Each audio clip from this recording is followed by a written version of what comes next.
Madame la Présidente, cher Maître Leclerc, d'abord, et ça je crois que c'est un combat permanent, un langage permanent, qu'il faut que tous et toutes, où nous soyons, nous tenions. Dans l'arène internationale, dans les palabres internationales sur le nucléaire iranien, il faut absolument lier, indissolublement lier, le combat contre le nucléaire au combat pour les droits de l'homme. Tout ami de la résistance iranienne doit le faire systématiquement.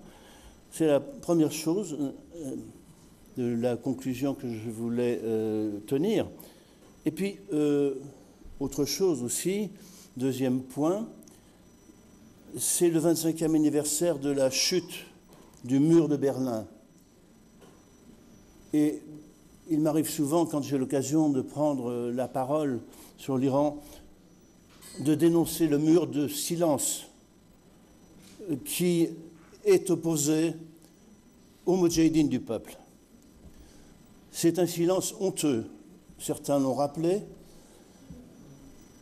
Le 17 juin 2003, quel barouf, quel scandale dans toute la presse et beaucoup de tapage.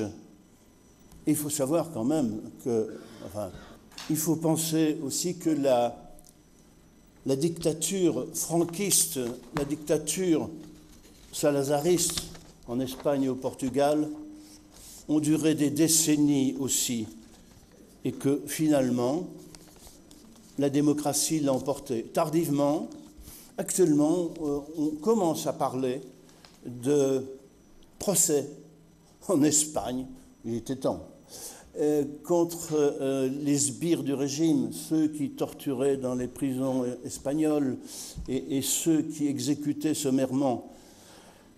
Bon, alors ça nous donne un petit peu de courage pour poursuivre nos 30 années de combat. Et comme l'ont dit plusieurs orateurs, nous serons toujours, Madame la Présidente, à vos côtés.